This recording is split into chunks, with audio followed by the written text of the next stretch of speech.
All right, well, good afternoon and welcome, everybody. Thank you for joining us today.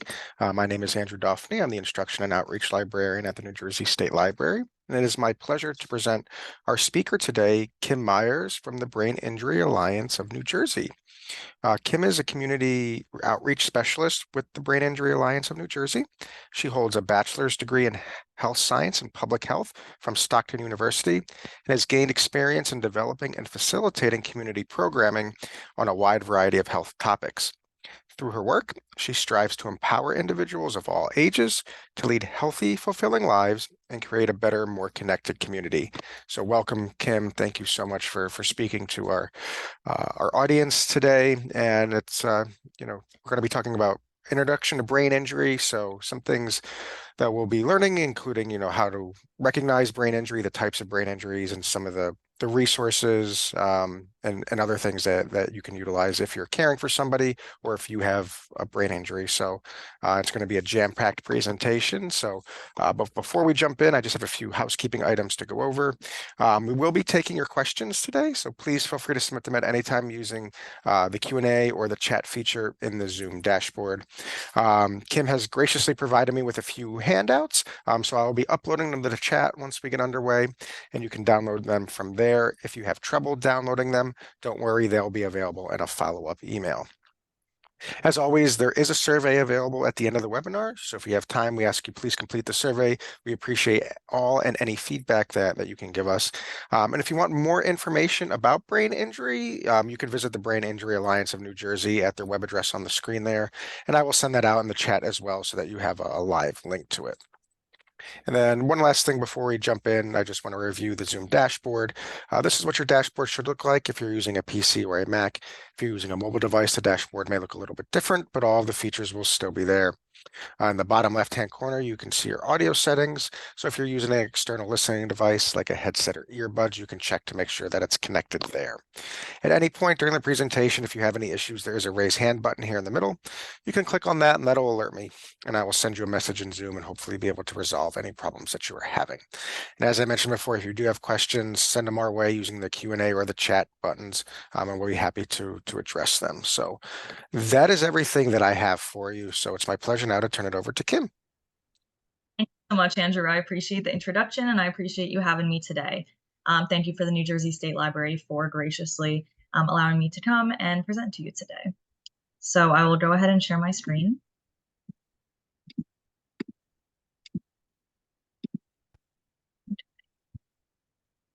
And once I have that pulled up, which hopefully will be in a second, can you all see my screen? Yeah, looks good. Good. Okay, great. So like Andrew said, my name is Kim Myers. I'm a community outreach specialist at the Brain Injury Alliance of New Jersey. We are a statewide nonprofit focused on promoting prevention of brain injury and also providing support services, advocacy, and social opportunities and information for individuals with brain injury. So some of the objectives for today are to discuss the functions of the brain. We will also define brain injury, and we'll define different levels of severity that may exist. We will discuss the prevalence and all the different causes of brain injury. We will identify changes that may occur after the brain injury, and then also identify strategies to help individuals through different supports and resources. And then lastly, I will provide a brief overview of our programs and services through the Alliance. So before I dive in, I do want to get a feel for who our audience is today. So a poll should appear on your screen asking about your connection to brain injury, whether you're a caregiver of a person with brain injury, a survivor of brain injury, a professional in the field, or an interested member of the public. So if you wouldn't mind just filling that in, and then we'll go ahead and see the results. Always like to learn a little bit more about my audience.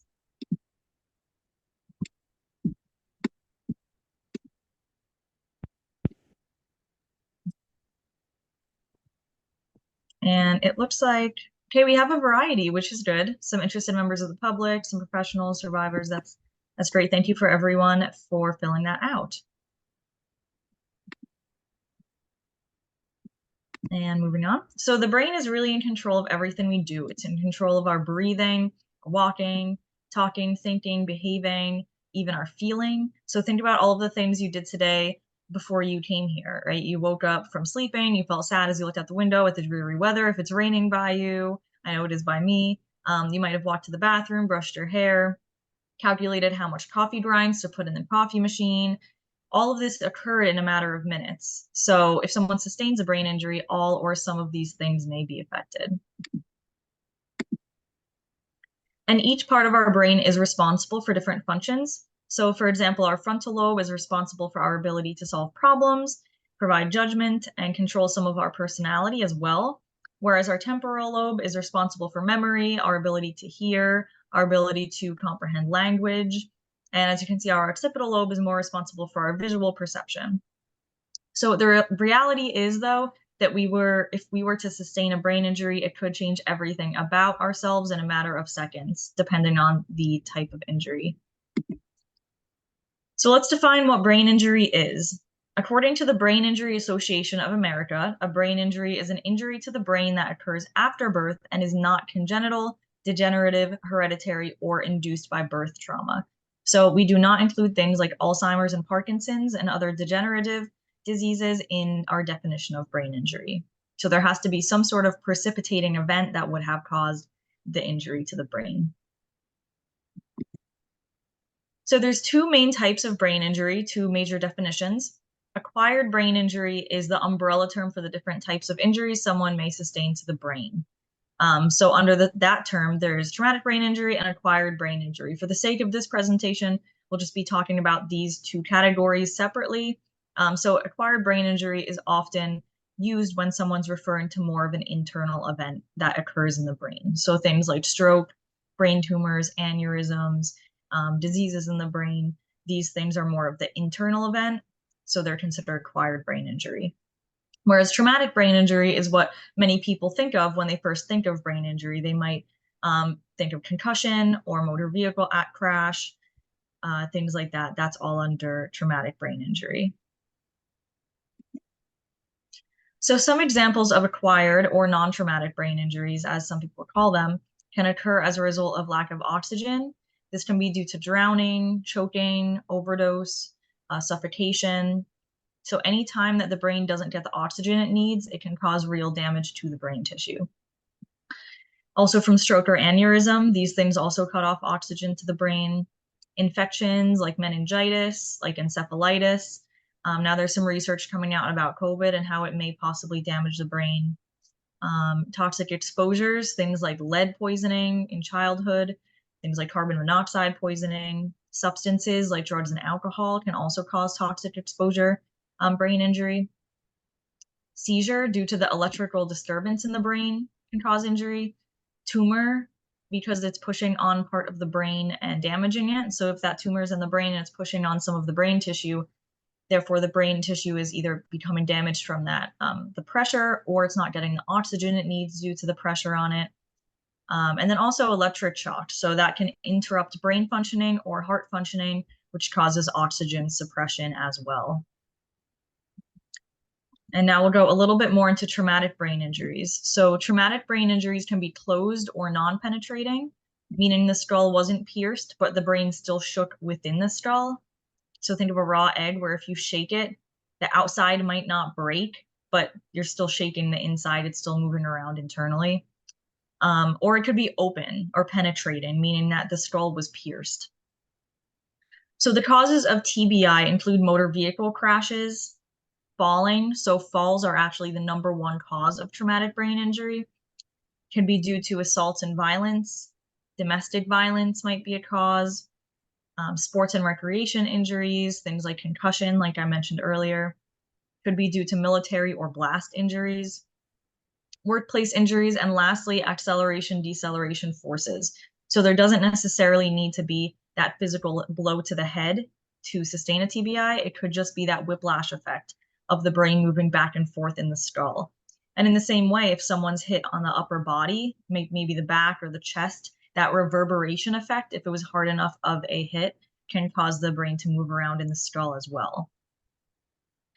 So it's important to note that not all blows or jolts to the head result in a TBI, but most TBIs that occur each year are mild, commonly called concussions. So these terms, concussion mild TBI, MTBI, these are all interchangeable. They all mean the same thing. Brain injuries are categorized by mild, moderate, or severe, depending on the neurological injury at the time of the injury itself, as well as the period of time that the individual lost consciousness for. So some researchers now are starting to move away from these definitions because they are so binary. There's not much room for interpretation in between. Many brain injuries do fall kind of between these categories, not clearly into one of them. But for now, these are the categories that are used, so I'll talk more about them. A mild brain injury is the most common type of brain injury. Unfortunately, many people do not seek medical care or go to the ER, so this kind of brain injury is largely unreported. Confusion is the number one sign and symptom of a concussion. Symptoms also may not appear until later. Symptoms of mild brain injury usually do improve over 1 to 3 months, but it just depends on the person. Some people may have a much shorter recovery, some people may have a much longer recovery.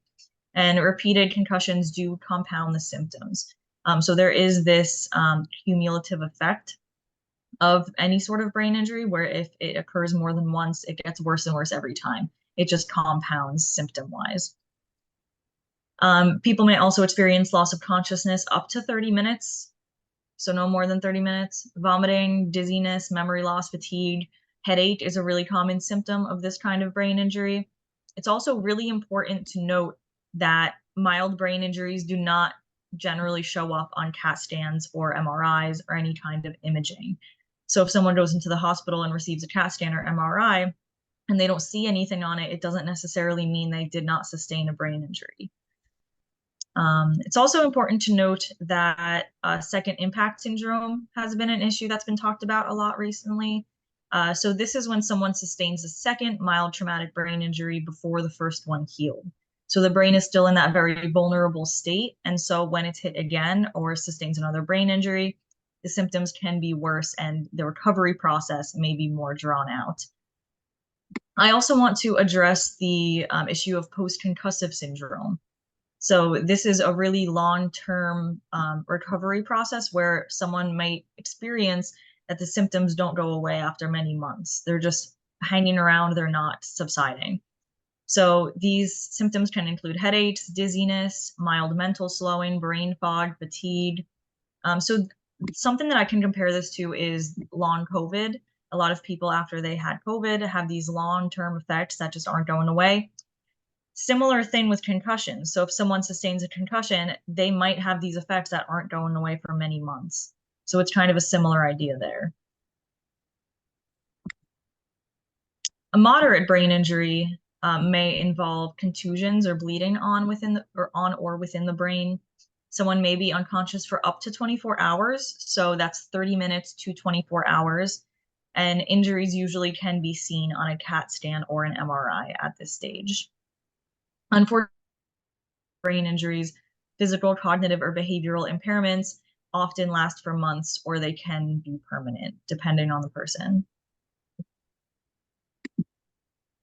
And individuals who sustain a severe brain injury can make significant improvements, but unfortunately, because it's severe, many people are left with permanent physical, cognitive, or behavioral impairments. So an individual who sustains a severe brain injury might be unconscious for more than 24 hours. Generally, this will show up on neuroimaging tests like CAT scan or MRI. And they may experience post-traumatic confusion or amnesia. So they may not remember where they are. They might not remember some basic facts like loved ones' names. They might have issues with memory where they don't remember anything that happened since the incident, or they might not remember anything that happened before the incident. So all of these symptoms may be present. We do call brain injury a silent epidemic. It is a major health and safety issue that unfortunately is often little recognized. So the CDC, this terminology actually comes from the CDC, who declared it a silent epidemic. The problem is very large. Awareness is limited, unfortunately. Many people don't know about brain injury, let alone its consequences or how it affects people. Some brain injuries are not perceived as brain injuries, even though they are. Things like concussion or stroke Individuals might not realize that those are actually forms of brain injury. The CDC does estimate that 1.5 million people sustain a brain injury each year. And as you can see on the slide, an estimated 5.3 million Americans live with a disability as a result of brain injury. So it's really important to note that no one is immune from a brain injury. It doesn't look a certain way compared to someone having a cast on their arm. So you might not be able to see it just by looking at someone. You could be standing right next to someone in the grocery store who has a brain injury and you wouldn't even know it unless maybe you interacted with the person, or maybe you still wouldn't even know. So organizations like ours are working hard to increase awareness about brain injury and its possible consequences. So here are some statistics I want to share. According to the CDC, as of 2022 data, there's about 586 people hospitalized per day for brain injury. Unfortunately, there's about 190 deaths per day. And we find that the age group with the most hospitalizations and deaths is the 75 plus age group. We also see that 15% of high school students sustain a concussion each year. So these are some populations that have disproportionately high percentages of people sustaining brain injuries. The number one leading cause of brain injury is falls. Number two is motor vehicle crashes. Number three is assault. And then number four is unintentionally being struck by or against an object. So if we look back about 30 years ago, number one and number two were actually switched. So number one was motor vehicle crashes. But now we're seeing all these new safety features come out with cars. The seatbelt law was really instrumental in decreasing the rate of death and injury from motor vehicle crashes. So due to things like the seatbelt law, like airbags, all these new safety features, the rate of death and injury from motor vehicle crashes has actually gone down. So now falls is the number one cause. So brain injury is unpredictable in its consequences. It's really difficult to predict how a brain injury is going to impact an individual. So more severe brain injuries might have more permanent and lasting changes. Children are more affected generally due to the fact that their brain is still developing. But many people struggle with numerous symptoms. Even with mild traumatic brain injuries, it can be really long lasting and impact someone's life profoundly.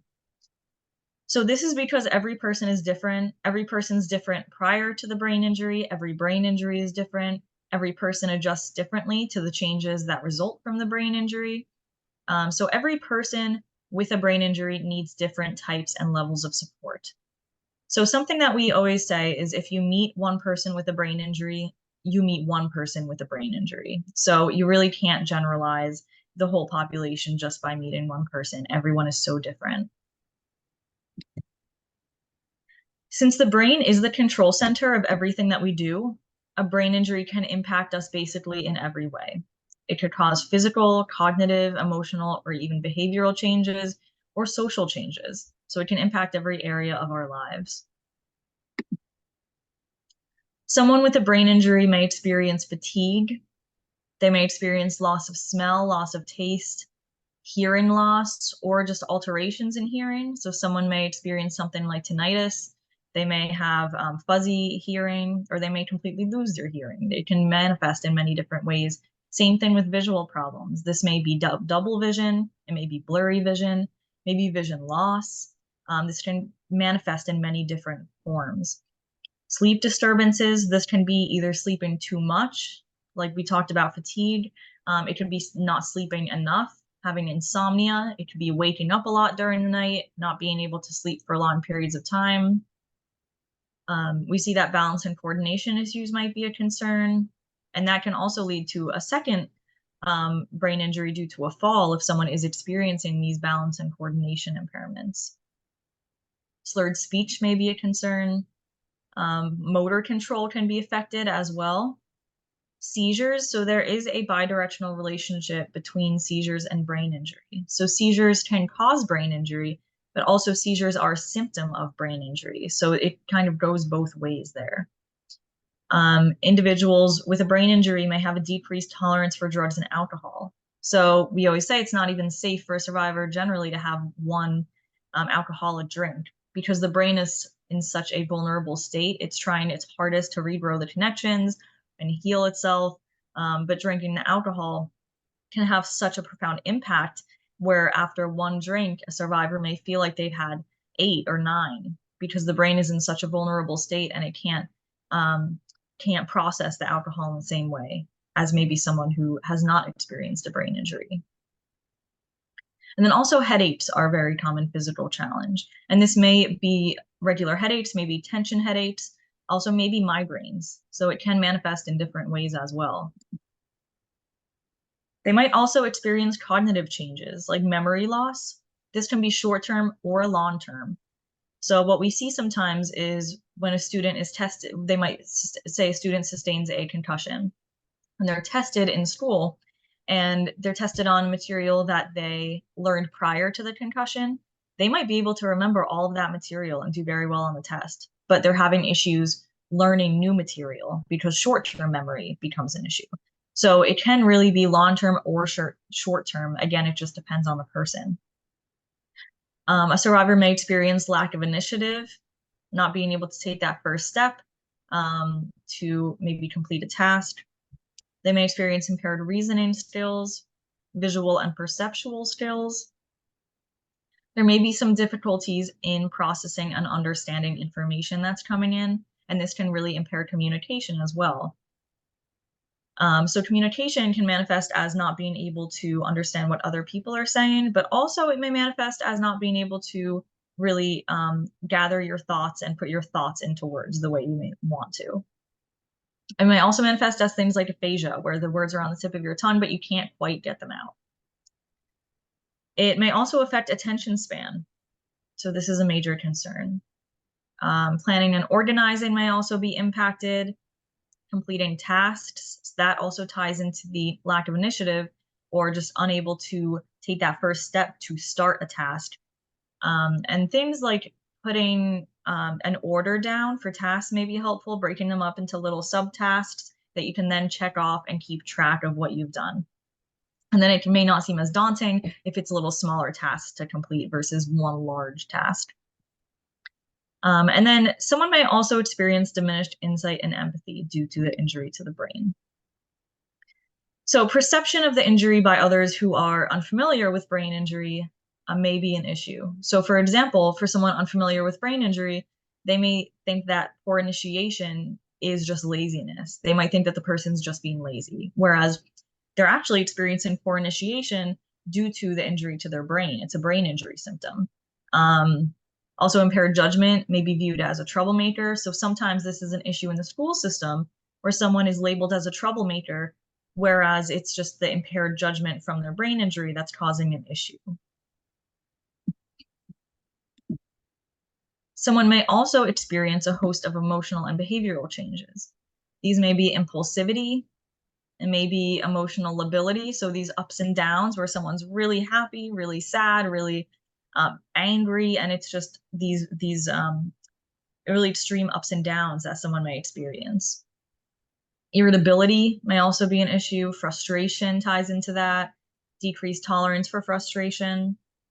So there's all these changes that are occurring, and it can be really frustrating for anyone to be going through all those changes and coping mechanisms. And there's a whole host of changes that may occur due to brain injury. But then also there might be this symptom of decreased frustration tolerance that can then compound those feelings of frustration someone may be experiencing. Can also cause impaired judgment. So someone might not be making decisions as informed as they normally would. Can cause anxiety and depression. So we do see that survivors have disproportionately high rates of mental health diagnoses like anxiety, depression, bipolar disorder, schizophrenia, many different diagnoses. The statistics are much higher for individuals who survive brain injury. We see that aggressive behaviors are sometimes a concern. So we do see that there's a disproportionate number of survivors in the justice system or in the prison system due to possibly aggressive behaviors as a result of the brain injury symptoms. Could be changed sexual drive that someone is experiencing. It could either go up or down, or changed personality. So we have heard from loved ones of survivors that they feel like their loved one is just a completely different person now, that they've completely changed, their personality is different. And because it's our brain is responsible for our personality. So this can definitely happen if there's injury to it.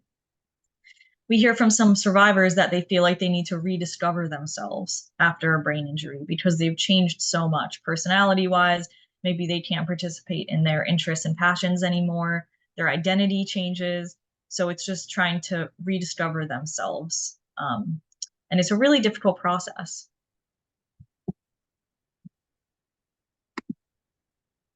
Okay, so I have this short video to show, and this just shows how brain injury may impact someone throughout their daily life in little ways that we might not think about.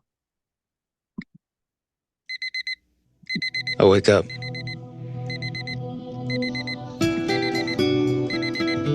Turn off the alarm. I look outside so that I know what to wear. I take a shower with soap.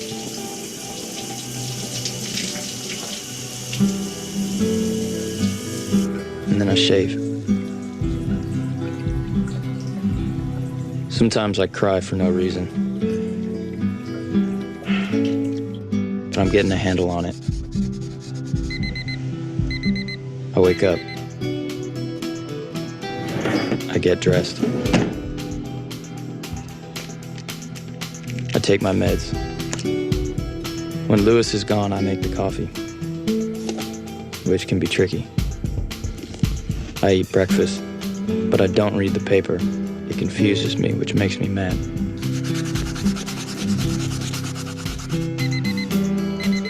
I wake up. I put on my coat and go to class.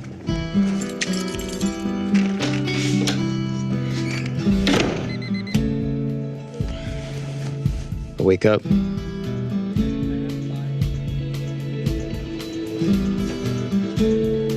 10 more seconds. You're just doing one day, okay? No big deal.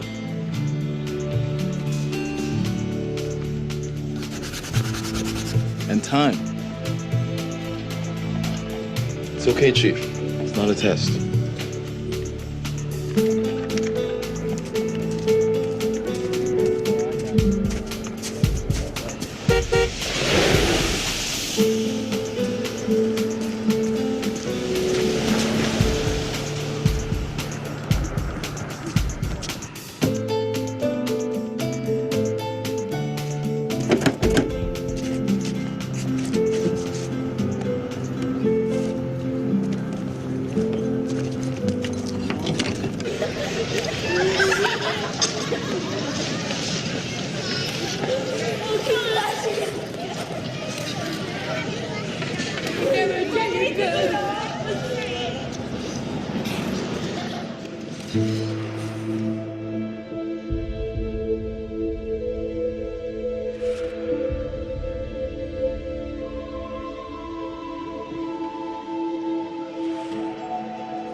Okay, so did anyone notice any brain injury symptoms in the video? And if you did, just feel free to put them in the chat.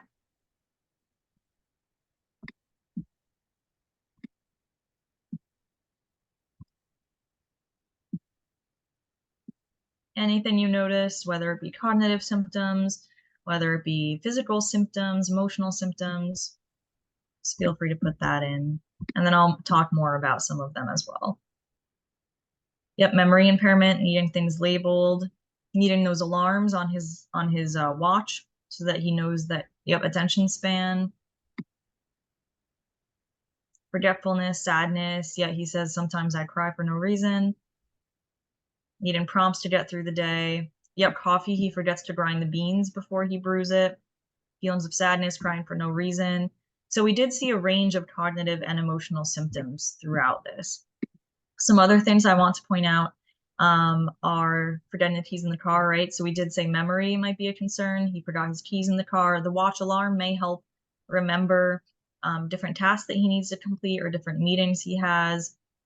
Comprehension, right? So he says reading the newspaper is confusing for him and it makes him frustrated.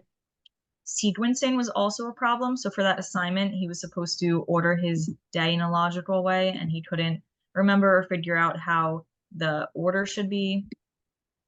And then also sense of awareness. So he does walk into the street with cars coming without looking. So awareness may be impaired as well. So thank you everyone for putting what you noticed in the chat. Those were all great contributions. So the severity of injury does not necessarily determine the outcome of one's rehabilitation.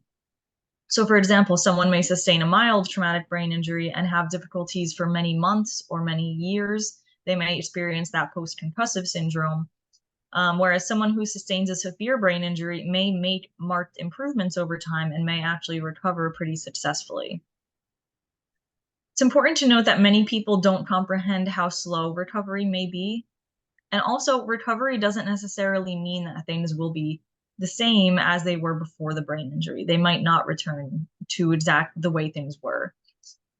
So someone may want it to return to the way things were before the brain injury as though nothing changed, but it might, depending on the symptoms, depending on the severity, it may be more of an adjustment to a new normal. So rehabilitation can be a slow process, but it is critical to maximize recovery and restore abilities to the highest extent possible. So when we take into consideration all of the symptoms and changes that someone experiences following a brain injury, it is evident that brain injury does have a long-term impact on someone's life. It can impact many areas like family and social life.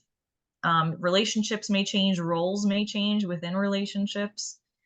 A job may be affected. So you see on the slide, we named vocational in school. Someone might not be able to participate in their job in the same way as they used to. They might not be able to focus and participate in school successfully. So studies do show that 55% of brain injury survivors are not employed after a moderate to severe brain injury. Finances may also be impacted. Someone may have really significant medical bills. Their ability to have an income might be impacted if they can't hold down a job anymore. So all of these things play a role in financial instability. It can also be really difficult to manage finances, right? Trying to budget and stay on track with finances and manage, if there's multiple accounts to manage, can become really overwhelming. Also, housing can be an issue. So if someone, like we talked about, is unable to hold down a job and they don't have an income, they might not be able to afford housing anymore. Also, there's many, many different little micro tasks that we need to do to maintain a household, whether it be just little daily things like maintenance or things like paying the mortgage or paying rent. And then also recreational opportunities. Someone might not be able to participate in the activities that they used to love anymore. So these recreational abilities may change. And then also transportation. So someone might not be able to drive after a brain injury, depending on their symptoms. But public transit can be really confusing to navigate. Whether it's a bus schedule, a train schedule, subway schedule, all of these things are really complicated even for someone without a brain injury to navigate. And especially when you're navigating multiple facets. So if you need to take the train to the bus, to the subway, and it's navigating multiple schedules at the same time, it can be really, really overwhelming.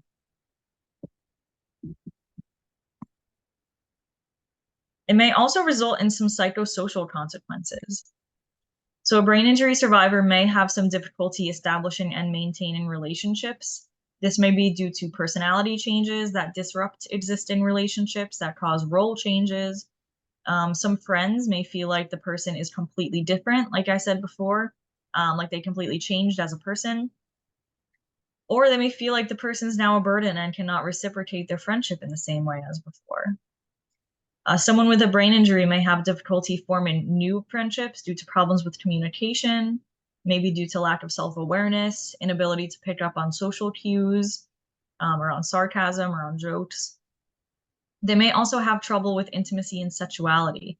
So this, like I said before, may be changes in their desire or sexual functioning that occurs. And also we do see that there's a bidirectional relationship with substance use and brain injury. So those who use substances are at higher risk of sustaining a brain injury, but also those who have survived a brain injury are at higher risk of misusing substances. So there's this really close relationship between the two of them.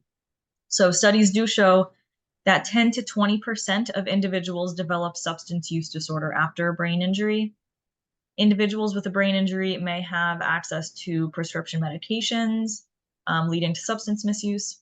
They may also have more free time to experiment with different substances due to an inability to participate in activities they used to love. And also probably most common, they may use substances as a way to cope emotionally with all of these changes that they may be experiencing as a result of their brain injury. It can be a really difficult time, and someone may be looking for a way to cope. Also, brain injury survivors may experience many intrapersonal difficulties. It may be a significant loss of self-esteem due to changes in abilities. So if someone used to gather a lot of self-esteem from high academic achievement or maybe achievement in sports, and now they can't do those things to the same ability anymore, that may really impact their self-esteem. They may also need assistance with activities of daily living. So they may experience a loss of independence related to this due to having to rely on others for these activities of daily functioning. And all of this can lead to a shaken sense of self. So identity is really important to us as humans. Sometimes our identity is tied to our personality, our abilities, our hobbies, our passions. Some brain injury survivors may have a change in personality. Like we said before, they might not be able to participate in activities they used to enjoy or perform the tasks that their job requires. They might not be able to accomplish things that they used to. So survivors, like I mentioned earlier in the presentation, may need to discover or rediscover themselves after their brain injury. They may also experience increased feelings of depression and frustration. So we talked about before how these rates of mental health concerns are much higher, disproportionately higher in the brain injury survivor community. And all of this really does lead to a profound sense of loss. Survivors might lose physical and cognitive abilities that can lead to loss of independence, loss of being able to participate in things that they love or enjoy. They might lose relationships with loved ones. Really the types of loss that a survivor may experience is endless. And also the loved ones of the survivor may experience some forms of loss as well.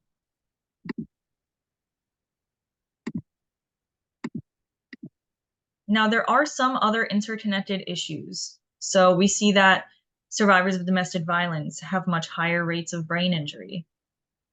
This may be due to things like strangulation, or it can be TBI due to objects being struck against their heads or being tossed down the stairs. And then we also see that those who are involved in the justice system, maybe those who are incarcerated, have much higher rates of brain injury. But also we see that those with brain injury are at higher risk for incarceration. So there's, again, like I talked about before, this bidirectional relationship. Same relationship with insecure housing. Those who are experiencing homelessness have higher rates of brain injury.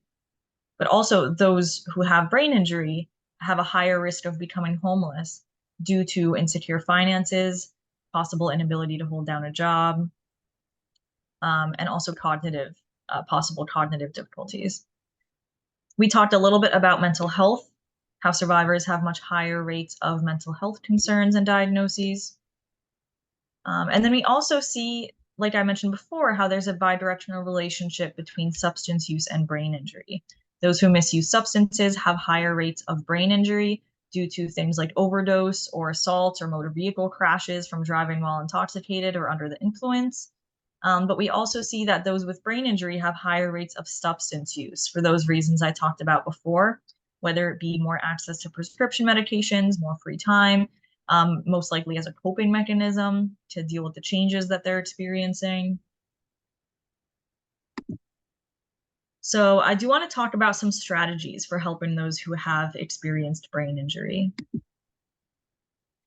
So firstly, it's important to become more knowledgeable about brain injury and about the appropriate resources in order to point people to the resources that might be able to help them.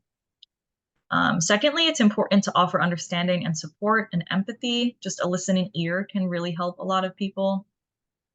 And just being sensitive to the different accommodations they might need due to their injury. They might need different types of assistance and accommodations depending on the symptoms they're experiencing. And if possible, it's important to consider how your agency might be able to develop different protocols to assist those with brain injury better. There are a few basic things that we can do to accommodate individuals with brain injuries. One might be speaking slowly. So I know myself, I tend to speak very fast. So I have been told by survivors before to slow it down, speak slower so that they're able to fully comprehend what I'm saying. So this might be a good tip for communicating with survivors. Also being concrete and breaking information into smaller pieces. So if you give someone a lot of information all at once, it can be overwhelming. They might not be able to comprehend it. They might not be able to remember it all. So just being concrete, breaking it into little pieces so that they're able to fully understand and comprehend what you're saying. Maybe writing it down can help. And then also being concrete. So we have heard from survivors that some of them might not be able to comprehend sarcasm or metaphorical language. So being really concrete might be important. Thirdly, encouraging visual reminders and checklists. So maybe having Post-it notes around, maybe writing things down that are important to refer back to so that they're able to refer back over and over again. Checklists can be really helpful for the same reason. Maybe things like setting reminders on one's phone, like you saw in the clip that I showed. He checks his watch because it goes off to remind him of an appointment he has. So just using these tech tools that are out too, being able to set reminders on one's phone and related tools might be really helpful. And then also repeating information. So due to memory issues, someone may ask you to repeat information multiple times. It's important to always repeat if someone needs you to repeat, but also writing it down can be helpful. So if someone does ask you multiple times to repeat the same thing, writing it down and giving it to them so they're able to refer back can be helpful. So here's some basic prevention strategies that I'll talk about. It's important to walk and drive safely in the community, always be a defensive driver, always being aware of one's surroundings when walking, when biking, always using safety equipment, things like helmets, car seats, seat belts. Even if we're in the back seat, using seat belts is really important.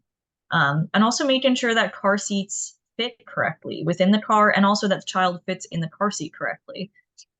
Reflectors are important to use if someone is biking or walking around town at night or in the early morning when it's still dark out.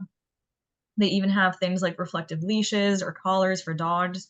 So we personally use that to walk our dogs. It's a great tool. And then also playing sports according to the rules. So many of the rules are in place for player safety to ensure that there's no injuries that take place. So it's important to make sure all equipment is undamaged and in good condition, and also that players are playing according to the rules. And we had talked about this a couple of times, but exercising caution and just being aware of one's surroundings is important. Being aware of what's around you, if there's cars coming by, if there's bikes, just knowing what your surroundings are.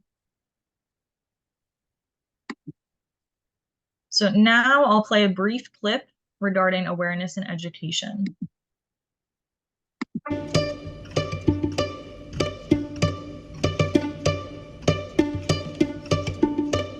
Do you know what a concussion is? Sort of. Banging your head on something.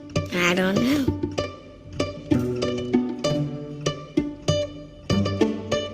And your brain kind of moves a little bit, and then I think you pass out. Or they were bleeding.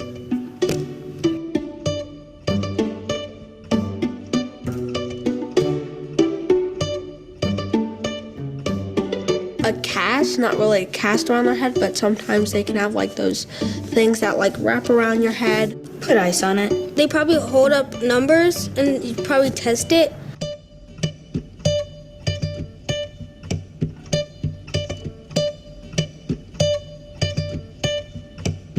Yeah, so you need to be very, very tough to play through concussions. Why are they tough? Because they had a concussion and they get back up and play. And you had a coach that wanted you to keep playing. What would you do? Keep playing and try my best. Okay. So that just shows the importance of education. So there's many misunderstandings and myths that are out there that can really compromise people's safety. So it's important to educate children, like you saw in the video, but it's also important to raise awareness among those who are most at risk. So senior citizens, we see older adults are at a higher risk. So we see that as we age, our brain slightly decreases in mass, becomes a little bit smaller. So that leaves more space within our skull for the brain to move around. So that what that means is that if a brain injury is sustained, it can be more serious in these older adults because there's more space for the brain to move around at this age. Also, those who use substances such as drugs or alcohol might be at higher risk. Victims of violence, like we talked about before with domestic violence. Those who are engaged in sports or risky physical labor kind of jobs, things like roofing, where there's a high fall risk, they might be at higher risk of brain injury. And then also service members are at higher risk due to these military and blast injuries. So it's always important to use safety precautions no matter what you are doing. So now I'll talk a little bit about our programs and services through the Brain Injury Alliance of New Jersey. We have all of our services are free of charge. We have direct services, we have education, prevention, and we also participate in advocacy efforts. So some of our support services include case management. We also have a helpline, and you can call that Monday to Friday, 9 to 5, if there's any questions about brain injury or brain injury services and resources. And that's staffed by our case management staff. So they're very, very knowledgeable about resources that are available in New Jersey. And then support groups, we have those both virtual and in person throughout the whole state of New Jersey. I believe we have 14 Alliance affiliated groups now, and some of them are run by our partners such as Tesla Rehab and different rehabilitation centers. And some of those are virtual as well. So if someone does not want to go in person, they can join online. And some of those are for caregivers, and then some groups are more specifically for survivors.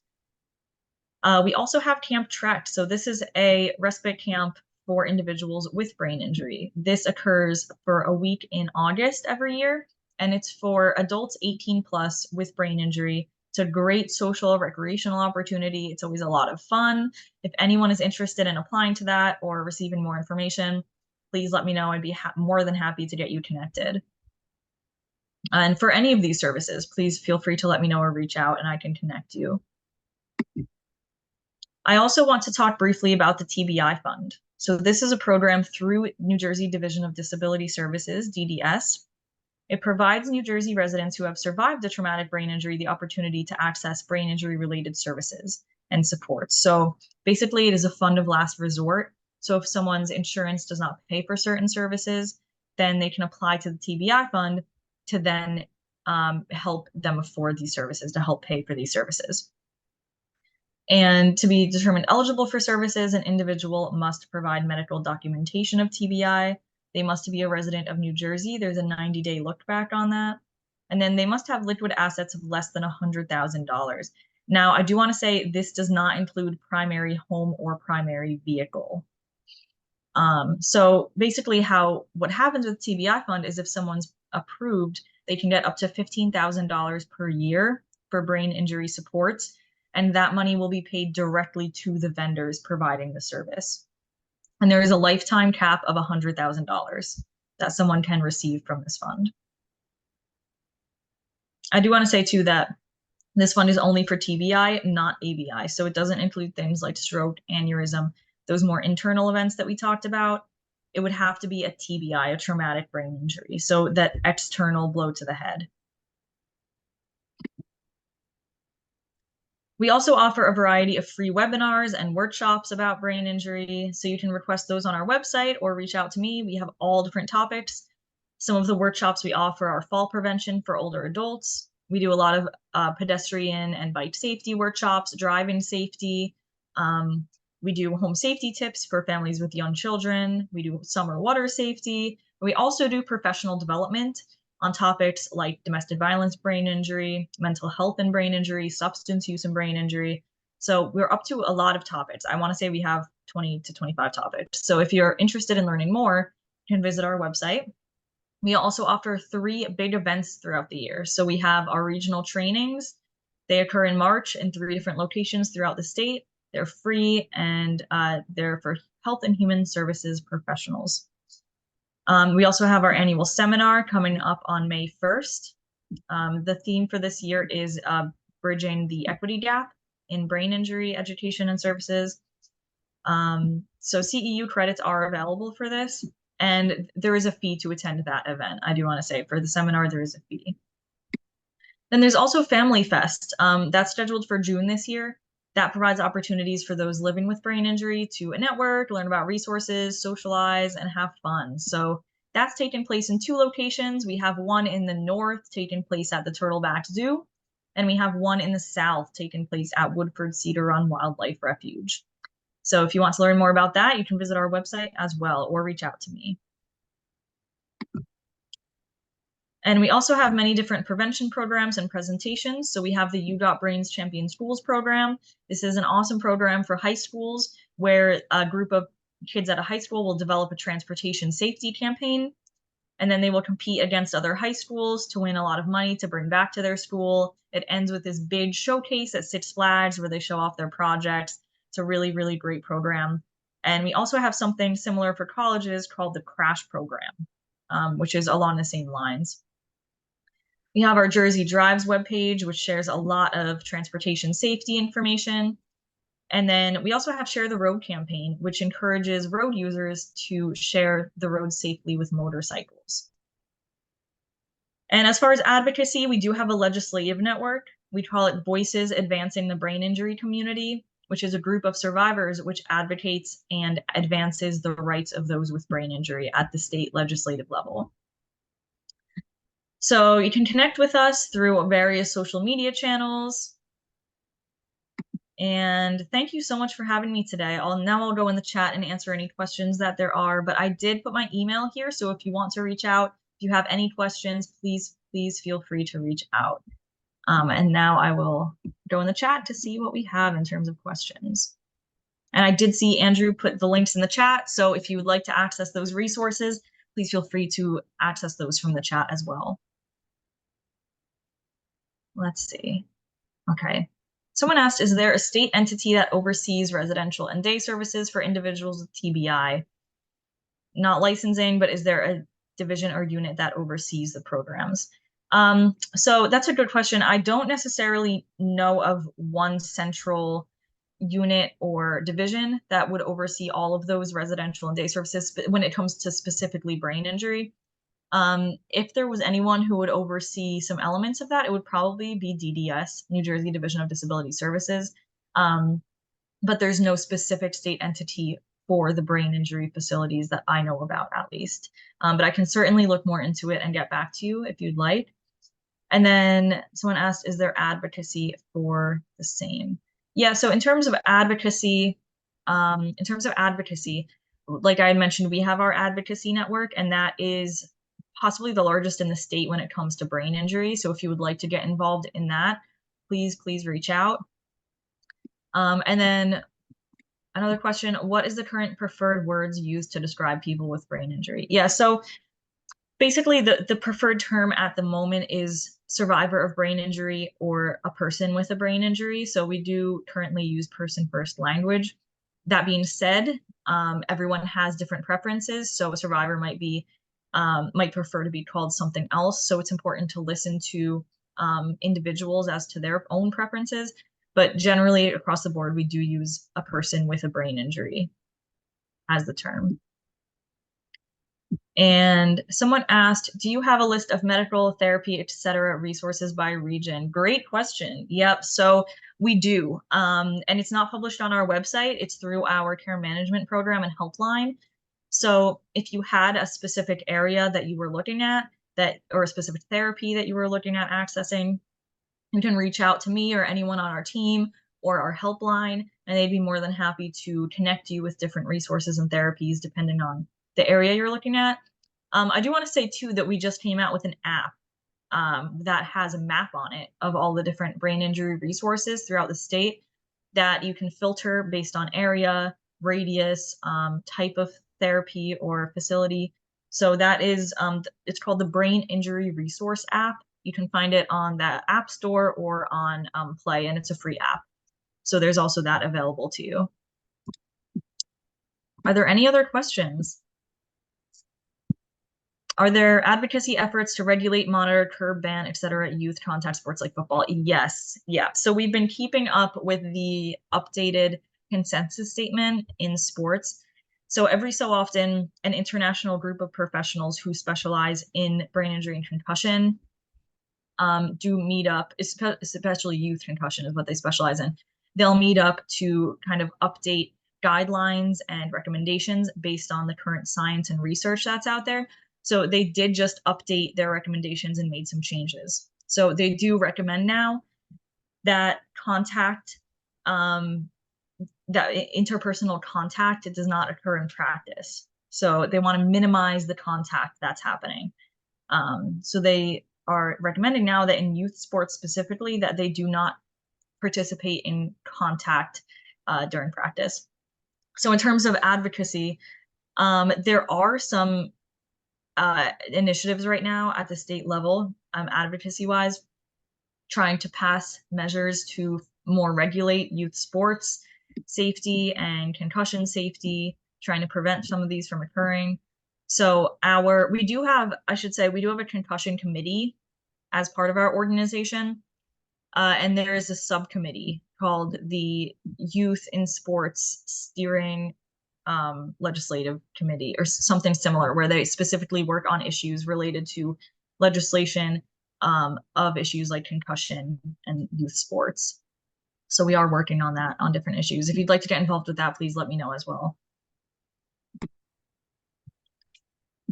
Regarding advocacy, I meant, do your agency members, let's see. Someone said, regarding advocacy, do your agency members want a state unit or division to be responsible solely for programs serving persons with brain injuries? Or no one is looking for that. There's pros and cons. Yeah, I mean, I want to say that would be helpful, having one division or unit responsible for programs serving people with brain injuries. I mean, it's always good to have that kind of central oversight so that there's, everyone's on the same page and it's easier to manage and regulate. So I don't know a whole lot about any initiatives that are going on to create something like that. But yeah, that's an interesting question. Thank you for putting that out there. Definitely pros and cons. I could see that. Any other questions?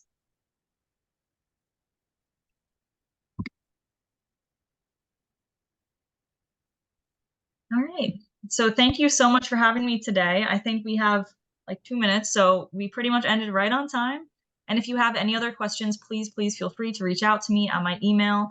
And thanks everyone for coming today. All right, thank you so much, Kim, and thank you everybody for attending today. We can, stay on for another couple minutes, see if anything else comes in. Is there anything you'd like to just kind of re-emphasize as we end, Kim?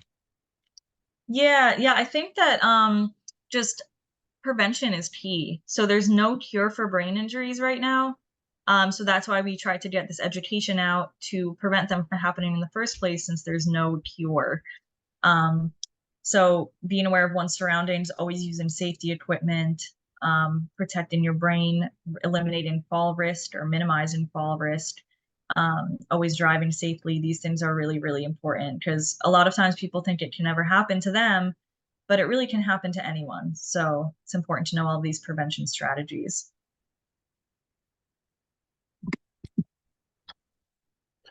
All right, well, again, thank you, Kim. for presenting today, and thank you everyone for attending. Please reach out to Kim or the Brain Injury Alliance of New Jersey if you need resources or if you want to follow up, or if you're interested in having any other workshops for your organization. Please utilize a fantastic resource that we have in this state here. So everybody be safe, be well, and hopefully we'll see you soon. Thanks so much, Andrew. Appreciate it.